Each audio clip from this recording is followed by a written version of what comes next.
نحمدہ ونصلی علی رسولہ الکریم اما بعد فاعوذ باللہ من الشیطان الرجیم بسم اللہ الرحمن الرحیم۔ سیرت النبی صلی اللہ علیہ وسلم کی آج کل نشستیں چل رہی ہیں۔ آج کی نشست جو ہے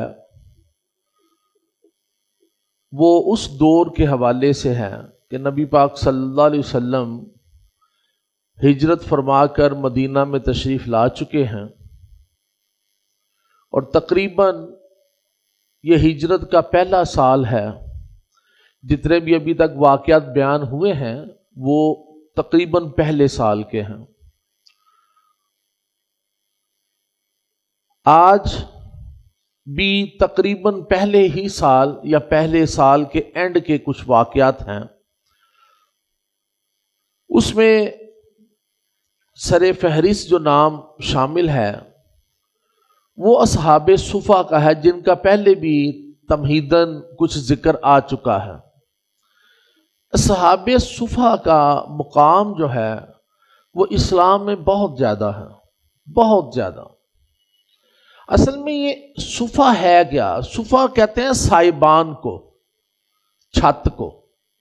تو جب مسجد نبوی کی تعمیر ہوئی تو اس کے ساتھ ہی ایک سائبان بنایا گیا، ایک صفا بنایا گیا، جس کے نیچے وہ مسلمان رہتے تھے جن کا کوئی گھر بار نہیں تھا، اور خصوصاً وہ مسلمان جنہوں نے اپنے آپ کو وقف کر دیا تھا اسلام کے لیے کہ ہم یہاں پر رہیں گے۔ تو چونکہ سامنے ہی نبی پاک صلی اللہ علیہ وسلم کا حجرہ اور مسجد نبوی ہے، یعنی مسجد نبوی کے ساتھ ہی متصل ہو، تو ہم جب وہاں پر رہیں گے تو ہمیں 2400 گھنٹے نبی پاک صلی اللہ علیہ وسلم کا دیدار ہوگا، تو ہم ان سے اسلام کے متعلق سیکھیں گے، تربیت حاصل کریں گے۔ لہذا اس نظریے سے یہ صحابہ وہاں پر موجود ہوتے تھے۔ رات کو انہوں نے وہاں پر ہی سونا ہوتا تھا، لیکن چونکہ یہ سارے صحابہ جو تھے یہ بہت زیادہ غریب تھے، یعنی گھر بار ہی نہیں تھا، اور اس وقت کون سی جائیدادیں بنی ہوتی تھی کہ جہاں سے جو ہے نا وہ اپنا گزر بسر کرتے رہیں گے۔ اور ان کی تعداد تقریباً 400 تک گئی ہے، یعنی ایک وقت میں 400 نہیں ہے، لیکن وہ 400 صحابہ کا ذکر ملتا ہے جنہیں ہم اصحاب صفا میں شامل کرتے ہیں۔ اب ان کا جو گزر بسر تھا وہ کچھ اس طرح ہوتا تھا کہ ان میں سے چند ایک جو ہے وہ جنگلوں میں چلے جاتے تھے، لکڑیاں کاٹ کر لاتے تھے اور اس کو بیچ کر کچھ کھانے پینے کا بندوبست کرتے تھے، لیکن اتنے زیادہ لوگوں کے لیے اتنا کھانا نہیں ہوتا تھا۔ تو نبی پاک صلی اللہ علیہ وسلم کو جب کہیں سے صدقہ آتا، یعنی کھانے پینے کی اشیاء صدقے میں آتی، تو آپ پورے کے پوری وہ مسلم صدقہ جو ہے نا وہ ان اصحاب کو دے دیتے کہ آپ لوگ کھا لیجئے۔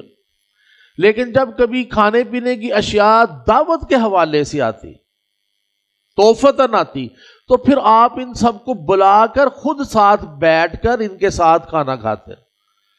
لیکن اس کے باوجود جو تھا وہ معاملہ یہ تھا کہ نبی پاک صلی اللہ علیہ وسلم رات کو جو صحابہ آتے تھے نماز وغیرہ پڑھنے کے لیے، تو ان میں سے جو متمول صحابہ تھے ان کی ڈیوٹی لگا دی جاتی تھی کہ یہ لو تم یہ 2 اصحاب صفا میں سے لوگ لے جاؤ، آپ 3 لے جاؤ، جس طرح کی کسی کی استطاعت تھی، اور آج ان کو کھانا کھلا دو۔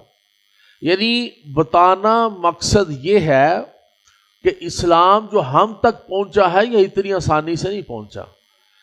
یہ شروع کے لوگوں نے، صحابہ کرام نے، نبی پاک صلی اللہ علیہ وسلم نے بہت سی قربانیاں دی ہوئی ہیں اور بہت محنت کی ہوئی ہے، تب جا کر یہ اسلام جو ہے وہ ہم تک پہنچا ہے۔ بلکہ ذکر یہاں تک آتا ہے صحابہ صفا میں سے کہ جب نماز کا وقت ہوتا تھا تو یہ لوگ نماز پڑھنے کے لیے کھڑے ہو جاتے تھے، تو چونکہ بھوک جو ہے وہ راشا بھی طاری کر دیتی تھی، بے ہوشی بھی طاری کر دیتی تھی، تو کئی دفعہ ایسا ہوتا تھا کہ نماز پڑھنے کے دوران چونکہ قیام ہوتا ہے، کھڑا ہونا پڑتا ہے، تو کھڑے کھڑے کئی لوگ جو تھے صحابہ صفا میں سے وہ گر کر بھی ہوش ہو جاتے تھے. یعنی وہ جو کمزوری تھی بھوک کی وجہ سے وہ اس انتہا کو پہنچی ہوئی تھی کہ وہ نماز کے دوران گر جاتے تھے. پھر باہر سے لوگ آ کر ان کو اٹھاتے تھے. وہ سمجھتے تھے شاید یہ کوئی مجنون شخص ہے جو نماز میں ایسے گر رہا ہے، لیکن اصل معاملہ یہ تھا. تو یہ بہت بڑی قربانیاں جو تھی وہ دی گئی تھی. اور پھر جب کسی علاقے میں تبلیغ کے لیے بھیجنا پڑتا تھا، کسی علاقے میں تبلیغ کے لیے کوئی صحابہ کو بھیجنا پڑتا تھا تو میجارٹی انہی کی تھی، انہی کو بھیجا جاتا تھا، کیونکہ یہ تعلیم یافتہ بھی ہوتے تھے. وہ یونیورسٹی تھی، مدینہ یونیورسٹی، یعنی نبی پاک صلی اللہ علیہ وسلم وہاں پر موجود ہیں اور 24 گھنٹے ان کی تعلیم و تربیت ہو رہی ہے. وحی کا نزول جو ہے وہ مسلسل نبی پاک صلی اللہ علیہ وسلم کے اوپر ہے. جو ہی کوئی آیات نازل ہوتی ہیں تو سب سے پہلے صحابہ صفا ہی سن رہے ہوتے ہیں. تو لہذا انہیں ہر چیز کا معاملہ پتہ ہوتا تھا، یعنی اپ ٹو ڈیٹ تھے. لہذا جب تبلیغ کے لیے کسی جگہ پہ بھیجنا پڑتا تھا تو زیادہ تر انہی صحابہ میں سے لوگوں کو بھیجا جاتا تھا. پھر ایک بڑا مشہور واقعہ ہے کہ حضرت فاطمہ رضی اللہ تعالی عنہا جو کہ آپ کی سب سے چھوٹی صاحبزادی تھی، تو وہ ایک دفعہ نبی پاک صلی اللہ علیہ وسلم کے پاس تشریف لائی اور فرمایا کہ اے اللہ کے رسول صلی اللہ علیہ وسلم، جو کہ آپ کے والد محترم بھی ہیں، چکی پیس پیس کر میرے ہاتھوں میں جو ہیں وہ چھالے پڑ چکے ہیں، تو آپ مجھے کوئی ایک خادمہ دے دیجئے تاکہ میں اس مصیبت سے تو نجات پاؤں. یہ چکی اس زمانے میں آٹا پیسنے کے لیے ہوتی تھی، یعنی گندم جو ہے آپ کو یاد ہو کہ یہ تو اب تو ہمارے پاس پیسا ہوا آٹا گھر میں آتا ہے نا، اس وقت یا آج سے تھوڑا زمانہ پہلے بھی چلے جائیں، وہ 50-100 سال پہلے چلے جائیں، تو اس وقت یہ چکیاں جو تھی یا ملیں جو تھی، فلور ملیں، یہ اپنا وجود نہیں رکھتی تھی، تو یہ گھروں میں ہی ہوتا تھا. ہر گھر میں ایک چکی ہوتی تھی. چکی کیا ہوتی تھی؟ 2 پتھر ہوتے تھے بیسیکلی، ایک پتھر ایسے زمین پر اور دوسرا پتھر اس کے اوپر پڑا ہوتا تھا جس کو ایک دستہ لگا ہوتا تھا. تو اوپر سے گندم ڈالتے تھے تو اور اس کو زور سے گبانا پڑتا تھا، تو وہ گندم اس طرح پیس پیس کے تو پھر آٹے کی شکل اختیار کرتی تھی، تب جا کر جو ہے نا وہ آٹا پکایا جاتا تھا. ٹھیک ہے نا، روٹیاں بنتی تھی اس سے. تو یہ ہر گھر کی خواتین جو تھی انہیں یہ مشقت کرنی پڑتی تھی. تو یہ حضرت فاطمہ رضی اللہ تعالی عنہا کے ساتھ بھی یہی معاملہ تھا. تو جب آپ نے والد محترم کو یہ کہا تو آپ نے صاف ہی انکار کر دیا. انہوں نے کہا میں تمہیں خادمہ دوں اور ادھر میرے اصحاب صفا جو ہیں وہ بھوک سے مر رہے ہیں. تو یہ یعنی یہ وہی زمانہ تھا جس وقت جو ہے وہ بہت زیادہ اسلام کے اوپر امتحان والا معاملہ تھا.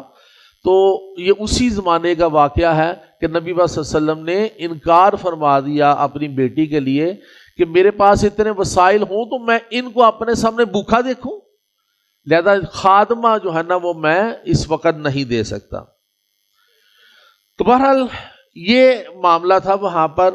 اب جیسا آپ کے سامنے پہلے تذکرہ ہو چکا تھا کہ نبی پاک صلی اللہ علیہ وسلم کے سامنے سارے کا سارا تناظر موجود تھا کہ مہاجرین جو ہیں وہ ہجرت کر کے مکہ سے مدینہ میں آئے ہوئے ہیں اور مدینہ کے اندر دوسرے لوگ جو انصار مدینہ بھی موجود ہیں، یہودی بھی موجود ہیں، مشرکین اور منافقین بھی موجود ہیں. میں نے آپ کو بتایا تھا پچھلی نشست میں کہ منافقین کس طرح پیدا ہوئے، کہ جو اپنے مالی فائدے کے لیے، دنیاوی فائدے کے لیے جھوٹ موٹ کا اسلام لے آتے تھے، دل سے اسلام قبول نہیں کرتے تھے، صرف مالی فائدہ اٹھانے کے لیے جو ہے نا ان کا یہ معاملہ ہوتا تھا. تو بہرحال اس معاشرے میں جہاں پر بہت زیادہ حالات جو تھے وہ دگرگوں تھے، تو نبی پاک صلی اللہ علیہ وسلم نے وہاں پر ایسے اصول و ضوابط وضع کیے کہ جس سے یہ معاشرہ، اگرچہ اس میں منافقین بھی تھے، اگرچہ اس میں مشرکین بھی تھے، اگرچہ اس میں یہودی بھی تھے، لیکن ایک مثالی معاشرہ بن گیا، امن و سکون کا آشکارا بن گیا، یعنی امن و سکون کا گہوارہ بنا وہ. ایون اس کے باوجود کہ وہاں پر منافقین بھی ہیں، مشرکین بھی ہیں اور یہودی بھی ہیں اور یہ مسلمانوں کے دشمن ہیں، لیکن ایسی کون سی تعلیمات تھی جو نبی پاک صلی اللہ علیہ وسلم نے وہاں پر لوگوں کو دی کہ وہاں پر وہ قبائل اوس اور خزرج جو 100 سال مسلسل جنگیں ایک دوسرے کے ساتھ لڑتے رہے اور بڑے بڑے سورما جو تھا اس میں قتل ہو جاتے تھے، ٹھیک ہے نا، بچے یتیم ہو جاتے تھے، عورتیں جو تھی وہ بیوہ ہو جاتی تھی، لیکن اب اسی معاشرے میں وہ سب لوگ اکٹھے رہ رہے ہیں۔ تو وہ تعلیمات میں چند ایک میں آپ کے سامنے رکھنا چاہتا ہوں۔ ان میں کچھ ایسی احادیث ملتی ہیں جس سے آپ کو نظر آتا ہے کہ معاشرے میں امن و سکون کیسے پیدا ہوا، اور اللہ تعالیٰ نے جو معاشرے کی رنگینی رکھی ہوتی ہے کہ معاشرے میں کچھ لوگ جو ہیں وہ بڑے امیر ہوتے ہیں، متمول ہوتے ہیں، کچھ متوسط طبقے کے ہوتے ہیں، کچھ جو ہے وہ جسے آپ middle class, lower middle class کہتے ہیں، اور کچھ غریب اور غربا ہوتے ہیں، لیکن یہ سب کے سب میں ایک ہم آہنگی جو ہے نبی پاک صلی اللہ علیہ وسلم نے کیسے پیدا کی۔ فار ایگزامپل ایک صحابی رضی اللہ تعالی عنہ نے نبی پاک صلی اللہ علیہ وسلم سے پوچھا کہ بتائیے اسلام میں کون سا عمل بہتر ہے، اسلام میں کون سا عمل بہتر ہے؟ تو آپ صلی اللہ علیہ وسلم نے فرمایا تم کھانا کھلاؤ، تم کھانا کھلاؤ اور شناسا اور غیر شناسا سبھی کو سلام کرو۔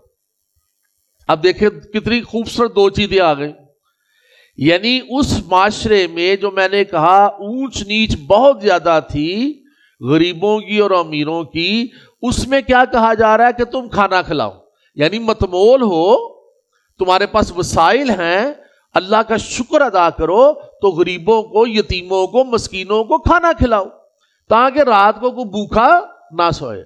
اور اب چونکہ ڈفرنٹ قبیلے بات ہے جو ایک دوسرے کے دشمن رہے، تو ان کو کہا، ان کے لیے کیا ہے کہ چاہے کوئی جاننے والا ہو یا نہ جاننے والا سب کو سلام کرو۔ سلام کیا ہے؟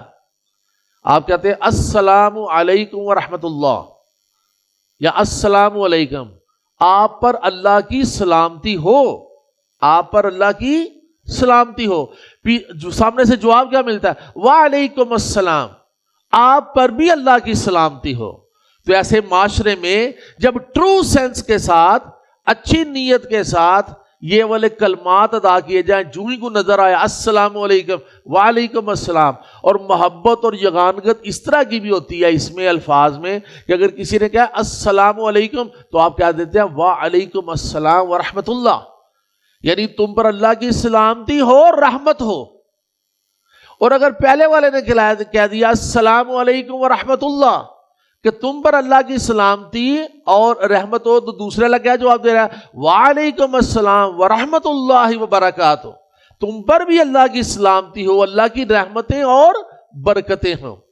یعنی طریقہ کار یہ ہے کہ جیسا کسی نے سلام کیا اس سے بڑھ کر اس کا جواب دینا ہے، جیسا کسی نے محبت کا اظہار کیا ہے آپ نے اس سے بڑھ کر محبت کا اظہار کرنا ہے۔ تو اس طرح جو ہے نا وہاں پر یہ معاشرے کی تربیت ہو رہی ہے۔ پھر اور بہت ساری چیزیں ملتی ہیں، جیسے نبی پاک صلی اللہ علیہ وسلم فرماتے ہیں کہ سارے مومنین جو ہیں وہ ایک جسم کی مانند ہیں۔ تمام مومنین، تمام مسلمان کس چیز کے مانند ہے؟ ایک جسم کی مانند، ایک آدمی کی طرح، کہ جب اس کی آنکھ میں تکلیف ہو تو سارے جسم کو تکلیف ہوتی ہے، جب اس کی آنکھ میں تکلیف ہو تو سارے جسم میں تکلیف ہے، سر میں تکلیف ہے تو سارے جسم میں تکلیف ہے۔ یا آپ دیکھیں نا، آپ فرد واحد کے طور پر آپ ایک جسم رکھتے ہیں، آپ کے جسم میں کہیں پر بھی کوئی خرابی پیدا ہو، سر میں درد ہے سارا جسم ہی تکلیف میں ہے، آنکھ میں درد ہے سارا جسم ہی تکلیف میں ہے۔ کبھی ایسا ہوا ہے کہ میری آنکھ میں درد ہے، آنکھ نہیں کھل رہی تو باقی جسم سارا کام کر رہا ہو؟ گھر میں پڑ جاتے ہیں، سارا جسم ہی اس میں مبتلا ہو جاتا ہے۔ تو مومنین کی مثال اتنے خوبصورت طریقے سے دی گئی کہ تمام مومنین جو ہیں، تمام مسلمان جو ہیں ایک جسم کی مانند ہیں۔ جب جسم کے کسی حصے میں کوئی تکلیف ہو تو سارے جسم کو تکلیف ہوتی ہے، یعنی مسلمانوں میں سے کسی ایک مسلمان کو اگر کوئی تکلیف ہے تو سمجھ لیجئے پورے معاشرے میں تکلیف ہے۔ لہذا اگر ایک بھوکا ہے تو سارے بھوک محسوس کریں گے جب تک اس کو کھانا نہ کھلا لیں، اس کو بھی سیر حاصل کھانا نہ کھلا لیں، اس کا بھی پیٹ نہ بھر لیں، ٹھیک ہے؟ تو لہذا اس طریقے سے یہ والی چیزیں ہیں جس نے معاشرے میں جو ہے وہ امن اور سکون پیدا کیا. مومن کے لیے ایک عمارت کی طرح ہے جس کا بعض حصے کو قوت پہنچاتا ہے. یعنی اگلی مثال کیا دی نبی صلی اللہ علیہ وسلم نے کہ مومن کے لیے ایک عمارت کی طرح ہے. یعنی ایک مومن دوسرے مومن کے ساتھ ایسے ہی ہے جیسے کوئی عمارت ہوتی ہے. فار ایگزامپل آپ اس وقت آڈیٹوریم میں بیٹھے ہوئے ہیں, ٹھیک ہے, آڈیٹوریم میں چاروں طرف نظر گھمائیں تو آپ دیکھ لیں گے اس کی دیواریں بھی ہیں, اس کی چھت بھی ہے, اس کے پلرز بھی ہیں, ٹھیک ہے نا. تو یہ ساری چیزوں نے ایک دوسرے کو سپورٹ دی ہوئی ہے. فار ایگزامپل اگر یہ میری لیفٹ سائڈ پہ یہ پلر نہ ہوتا تو کیا یہ عمارت کھڑی ہوتی؟ اس نے پوری عمارت کا کچھ بوجھ اٹھایا ہوا. اور اگر وہ درمیان والے دو پلر ہی ہوتے اور باقی پلرز نہ ہوتے, یہ دیواریں نہ ہوتی, ان کے اوپر یہ جو بیمز پڑے ہوئے ہیں اتنے موٹے بیمز ہیں جنہوں نے پورا بوجھ اٹھایا ہوا ہے, ان میں سے ہر ایک نے اپنے اپنے حصے کا بوجھ اٹھایا ہوا, یعنی دوسرے کو تقویت دی ہوئی ہے. اگر یہ سارا بوجھ صرف دیواروں پہ پڑ جاتا تو دیواریں پچک جاتی, اتنا بوجھ وہ نہ اٹھا پاتی.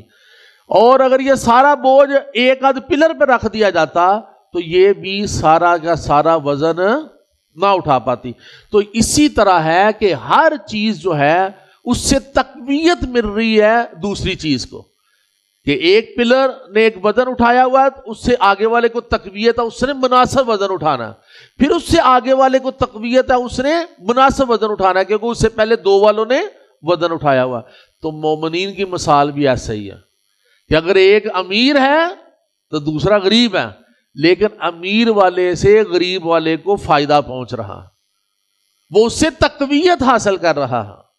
میری بات سمجھ رہے ہیں؟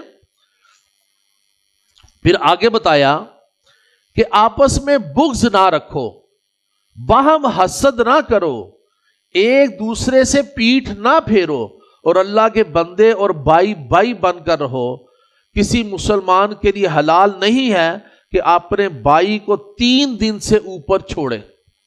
اب دیکھیں کتنی خوبصورت مثالیں دی ہیں کہ آپس میں بغض نہیں رکھنا, حسد نہیں رکھنا, عداوت نہیں رکھنی, دشمنی نہیں رکھنی.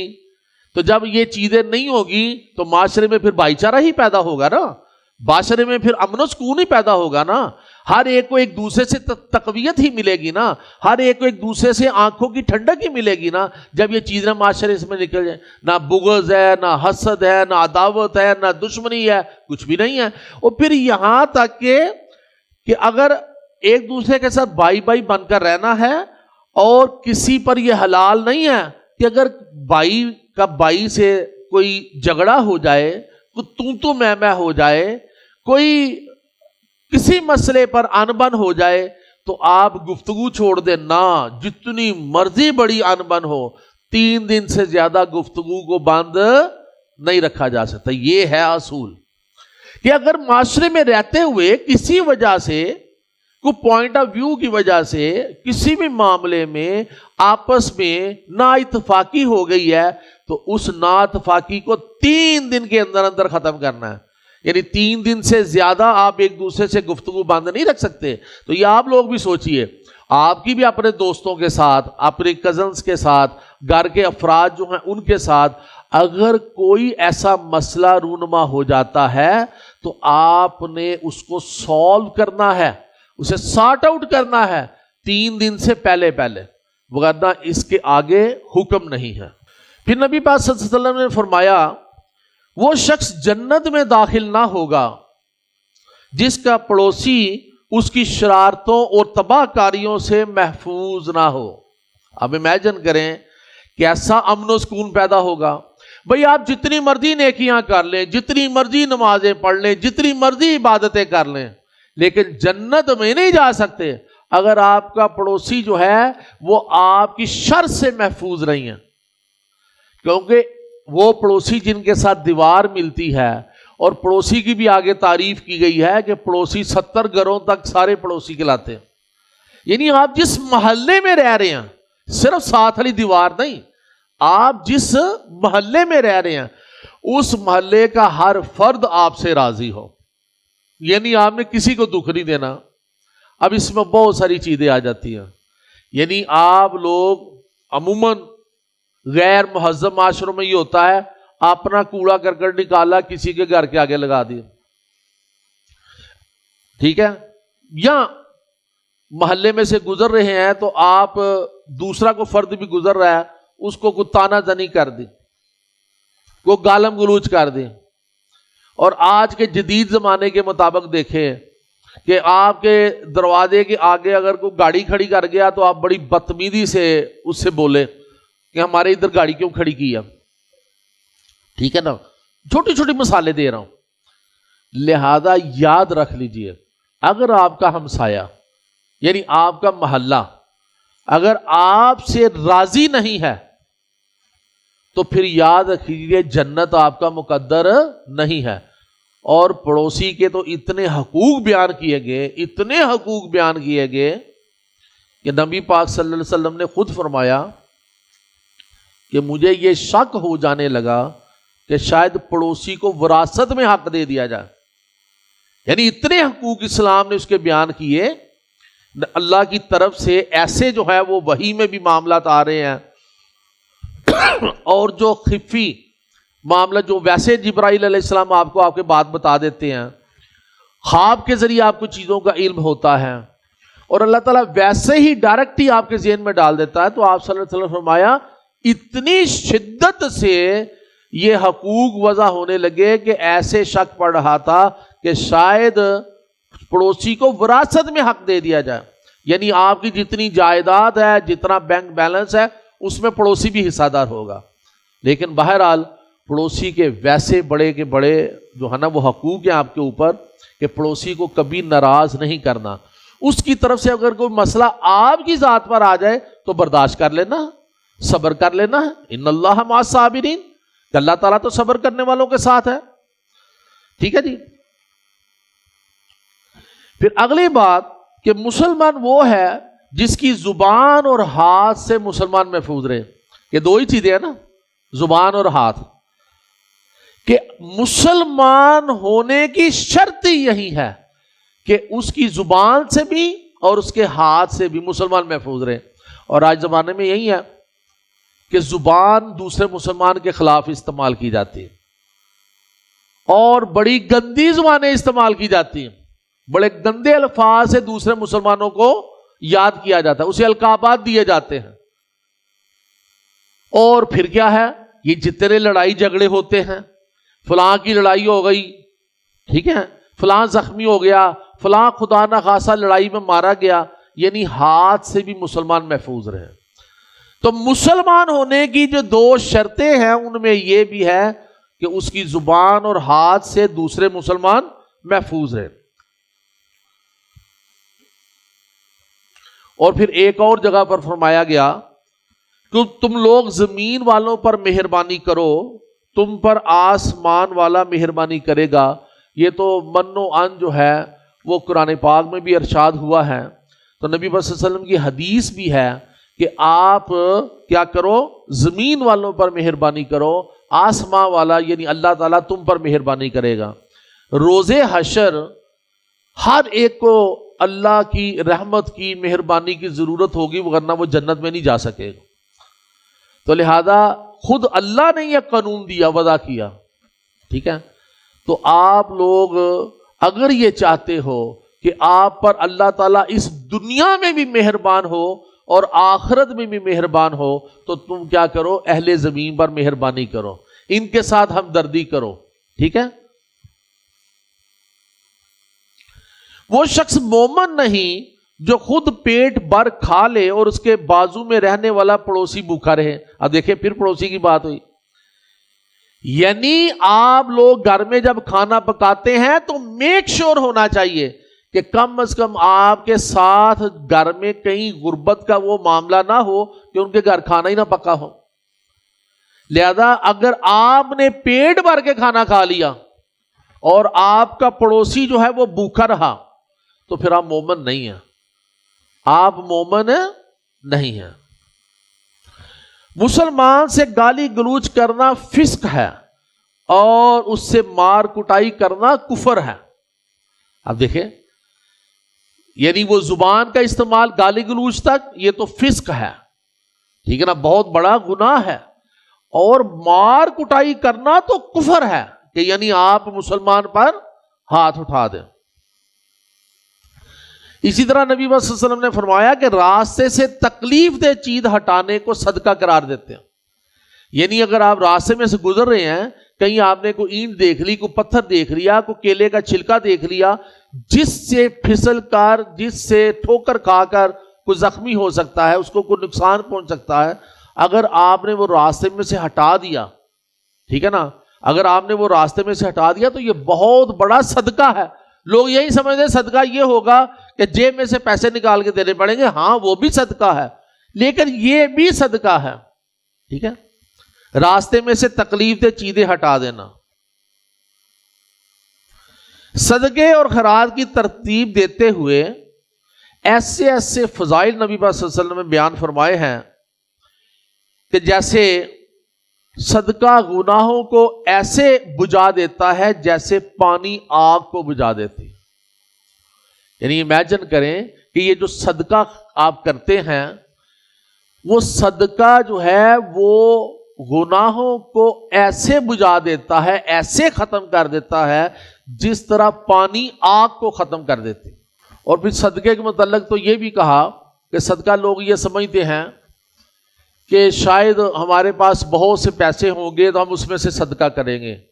نبی پاک صلی اللہ علیہ وسلم تو یہاں تک فرمایا آگ سے بچو، آگ سے بچو، یعنی جہنم سے بچو. اگرچہ کھجور کا ایک ٹکڑا ہی صدقہ کر کے، یعنی آپ کے پاس صرف ایک ہی کھجور ہو، ٹھیک ہے نا، تو اس کا بھی صدقہ کر لو تو جہنم کی آگ سے بچو. اب ظاہر ہے ایک کھجور کا صدقہ تو وہی کر سکتا نا جس کے پاس کچھ نہیں ہے، اور اس کے لیے تو پھر ایک کھجور ہی کافی ہے. وہ دینا بھی کہ اپنے پیٹ کے اندر بھوک ہو اور پھر بھی کھجور کسی کو دے دی جائے تو یہ کتنا بڑا صدقہ ہوگا. اور پھر کہا کہ کو پکیزہ بول ہی بول کر اپنے آپ کو جہنم کی آگ سے بچاؤ.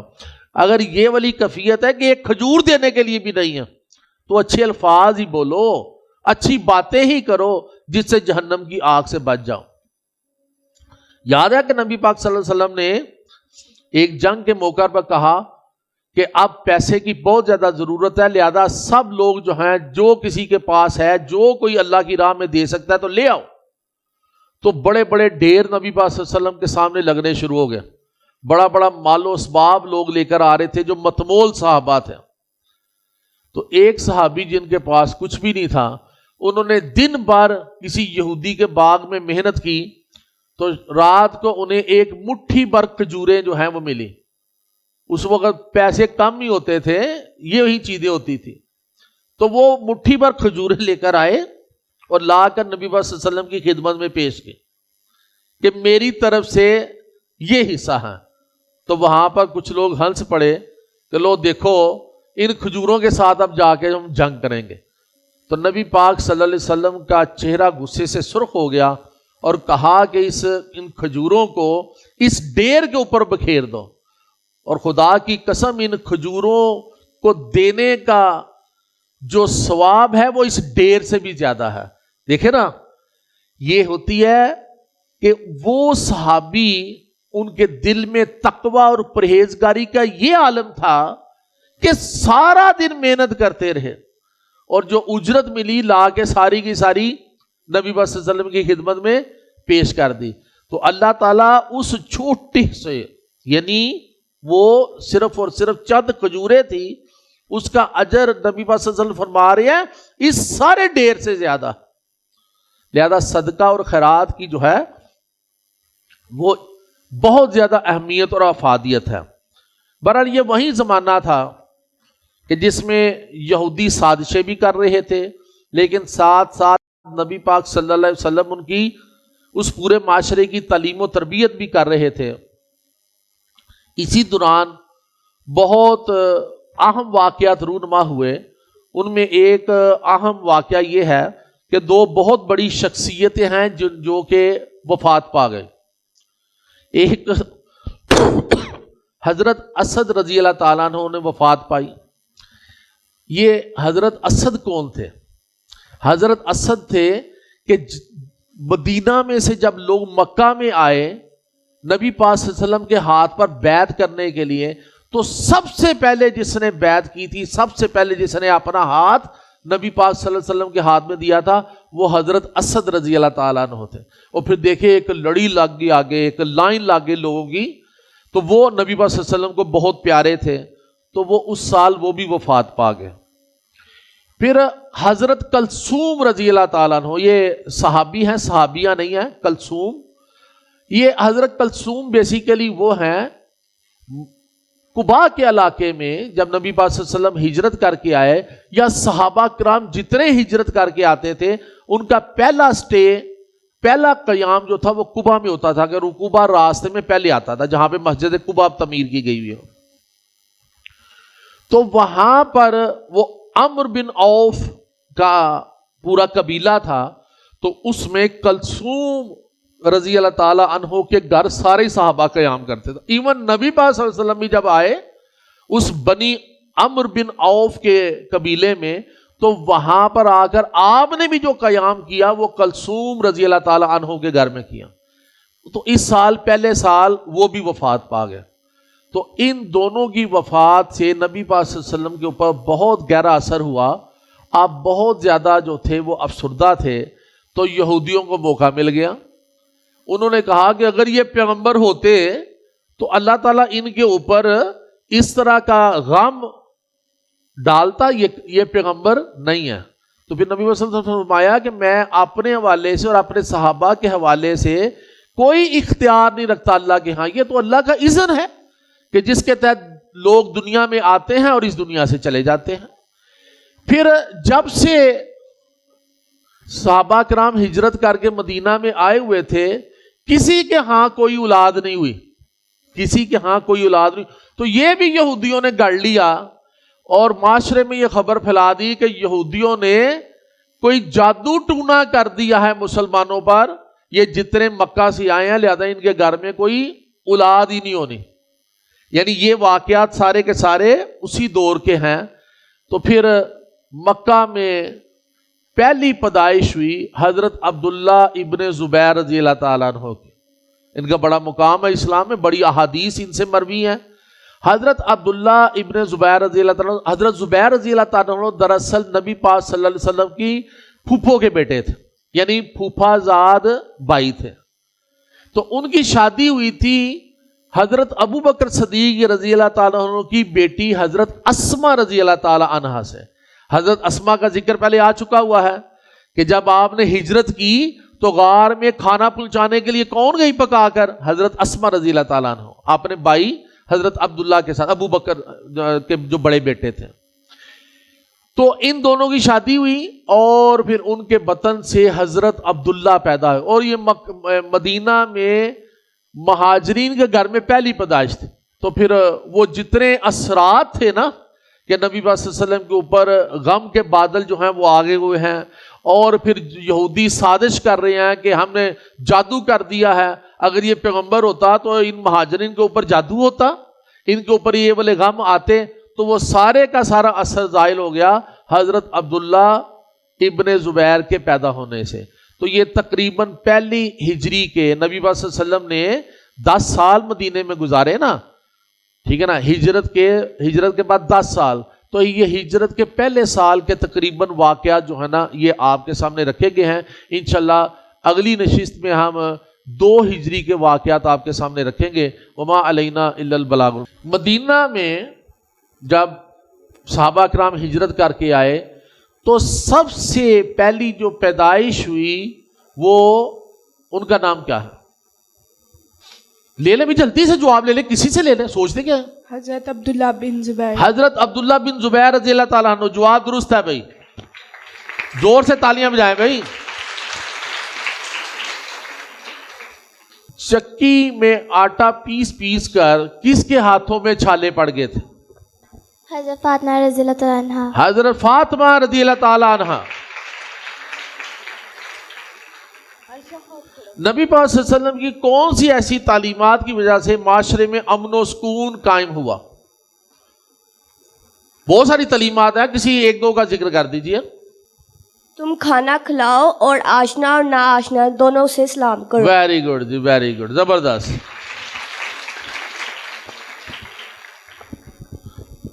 نبی پاک صلی اللہ علیہ وسلم نے مومنین کی مثال یا تشبیہ کس سے دی کہ مومنین کس چیز کی مانند ہیں؟ جی, عمارت. ایک عمارت کی مانند. چلے یہ بھی ہو سکتا ہے, ایک اور تھا, ایک جسم. ایک جسم کی مانند. بالکل جواب درست ہے. نبی پاک صلی اللہ علیہ وسلم نے مسلمان ہونے کی کیا شرط بتائی کہ مسلمان تو وہ ہے, مسلمان وہ ہے جس کی ہاتھ اور زبان سے کسی کو بھی دکھ نہ پہنچے. ویری گڈ جی, جس کے ہاتھ اور زبان سے دوسرے مسلمان محفوظ رہے. زمین والوں کے متعلق نبی پاک صلی اللہ علیہ وسلم نے کیا فرمایا؟ ہاں, تم زمین والوں پر رحم کرو, خدا تم پر خود رحم کرے گا. ویری گڈ جی. آج اس نے تہیہ کیا ہوا تھا جب میں نے جواب ایک صحیح دینا, تو دوسری اٹیمپٹ میں اس نے جواب صحیح دے لیا. نبی صلی اللہ علیہ وسلم نے کس شخص کے بارے میں فرمایا تھا کہ وہ جنت میں داخل نہیں ہوگا؟ کون سا شخص جنت میں داخل نہیں وہ ہوگا؟ شخص جنت میں داخل نہیں ہوگا جس کا پڑوسی اس کے شر سے محفوظ نہ ہو. ہاں, ویری گڈ جی. جس کے پڑوسی اس کے شر سے محفوظ نہ ہو وہ جنت میں داخل نہیں ہو سکتا. اگر کوئی مسلمان دوسرے مسلمان سے کسی بھی وجہ سے جھگڑ پڑے اور گفتگو بند ہو جائے تو زیادہ سے زیادہ کتنے دن تک گفتگو بند ہو سکتی ہے؟ 3 دن تک. 3 دن تک. Very good. اصحاب صفا کا ذکر آیا, تقریباً کتنے صحابہ صحاب صفا میں شامل تھے؟ تقریباً 400. تقریباً 400. زبردست. ان 2 شخصیات کا تذکرہ کریں جو وفات پائی, جن کا بہت گہرا اثر نبی پاک صلی اللہ علیہ وسلم پر ہوا. حضرت اسد رضی اللہ عنہ اور حضرت کلثوم رضی اللہ عنہ. انہو دونوں صحابی ہیں, ٹھیک ہے نا. جب آپ مرد صحابی کا ذکر کریں گے, صحابی اور صحابیہ, تو یہ دونوں صحابی ہیں. حضرت اسد رضی اللہ تعالیٰ عنہ اور حضرت کلثوم رضی اللہ تعالیٰ عنہ. جواب درست ہے, ابھی ان کو پرائز دے دیں گے. پرائز ختم جی. بہت بہت شکریہ جی. وما علینا الا البلاغ المبین.